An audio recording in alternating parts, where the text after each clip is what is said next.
ವಿಧಾನಸೌಧದಲ್ಲಿ full tint ಹಾಕಿರೋ 2 car, ಅಲ್ಲಿ ಬರಾಬರ ಅಂತ ನಡ್ಕೊಂಡು ಬರ್ತಿರೋದು ನಮ್ಮ ನಲಪಣ್ಣ ಅಲ್ವಾ ಅಂತ ಅಲ್ಲೇ ಮೇಲ್ ನಿಂತಿದ್ದವ್ರಿಗೆ ಯಾರೋ ಝೂಮ್ ಹಾಕಿದ್ರೆ ಆ ಕಾರ್ ಸುತ್ತಮುತ್ತ ಸಫಾರಿ ಹಾಕೊಂಡ್ರು 3 ಜನ ಪೈಲ್ವಾನರ ತರ ಕಾಣಿಸ್ತಿರೋದು ನಮ್ಮ ಮುಖ್ಯಮಂತ್ರಿಗಳ ಭದ್ರತಾ ಸಿಬ್ಬಂದಿ.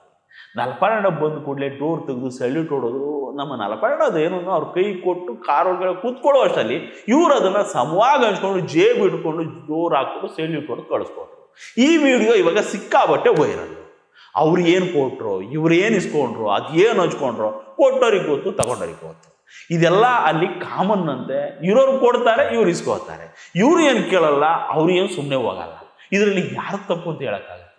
ನಲಪಣ್ಣ ಏನು ಮಾಮೂಲಿ ಮನುಷ್ಯನ? ಯಾರೀ ಸಾಹೇಬ್ರ ಮಗ. ವಿಧಾನಸೌಧದಲ್ಲಿ ದಿನಾ 100 ಕೆಲಸ ಇರ್ತಿರ್ತವೆ, ಬರ್ತಿರ್ತಾರೆ, ಹೋಗ್ತಿರ್ತಾರೆ. ಬರ್ಬೇಕಾದ್ರೆ ಒಬ್ಬರೇ ಬರೋಕ್ಕಾಗುತ್ತೆ ಅಂದ್ರೆ ಹಿಂದೆ ಮುಂದೆ ಒಂದಷ್ಟು ಜನ ಇರ್ತಾರೆ. ಅವ್ರಿಗೆಲ್ಲ ಪಾಸು ಪರ್ಮಿಷನ್ ಅಂತ ಕೇಳಕ್ಕಾಗತ್ತಾ? ಹಿಂಗೆ ಬಂದಾಗ ಹೋದಾಗ ಅಲ್ಲಿ ಸಿಬ್ಬಂದಿ ಡೋರ್ ತೆಗೆದು ಹಾಕಿ ಸೆಲ್ಯೂಟ್ ಹೊಡೆದ್ರೆ ಏನಪ್ಪ ತಪ್ಪು? ಅದೇ ಖುಷಿಗೆ ಇವ್ರು ಏನೋ ಕೊಡ್ತಾರೆ, ಅವರು ಇಸ್ಕೊಂಡು ಸುಮ್ಮನೆ ಆಗ್ತಾರೆ. ಪಾಪ ಇವ್ರದ್ದು ಹೊಟ್ಟೆ ಪಾಡೋಕೊಳ್ರಿ, ಬರೀ ಸಂಬಳ ನೋಡ್ಕೊಂಡು ಜೀವನ ಮಾಡೋಕ್ಕಾಗತ್ತಾ? ಆದರೂ ಇಲ್ಲಿ ಆತಂಕ ಏನಪ್ಪಾ ಅಂತಂದ್ರೆ ಇವರೆಲ್ಲ ನಮ್ಮ ಮುಖ್ಯಮಂತ್ರಿಗಳ ಭದ್ರತಾ ಸಿಬ್ಬಂದಿಗಳು ಅನ್ನೋದು. ನಮ್ಮ CM ಎಲ್ಲೇ ಹೋದ್ರು ಬಂದ್ರು ಇವರೇ ಭದ್ರತೆ ನೋಡ್ಕೊಳ್ಳೋದು.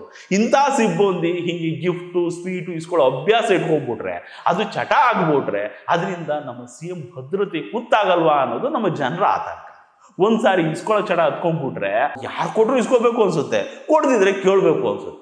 ಮೊನ್ನೆ ತಾನೇ ನಮ್ಮ DK ಸಾಹೇಬರು ಅಧಿಕಾರ ವಹಿಸ್ಕೊಂಡವ್ರೆ, ಅವ್ರಿಗೆ ಆಗದಿರೋ ಒಬ್ಬರ ಇದ್ರು, ಊರು ತುಂಬ ದುಶ್ಮನಗಳು. ಅದರಲ್ಲೂ ನಮ್ಮ DK ಸಾಹೇಬ್ರದ್ದು ನೇರ ನುಡಿ ದಿಟ್ಟ ವ್ಯಕ್ತಿತ್ವ.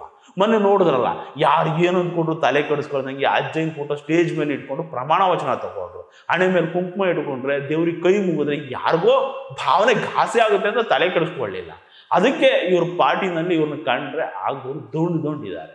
ನಮ್ಮ ನಸ್ಕುನಿಕಾಯಿ ಅಂತ BJP ಲೀಡರ್ಗಳಿಗಿಂತ ಇವರೇ ಬೆಸ್ಟ್ ಕೊಂಡ್ರಿ ಅಂತ BJP ಕಾರ್ಯಕರ್ತರೆ ಮೆಚ್ಕೊಂಡು ಮಾತಾಡ್ಕೊಳ್ಳೋ ತರ ನಡ್ಕೋತಿದ್ದಾರೆ ನಮ್ಮ CM.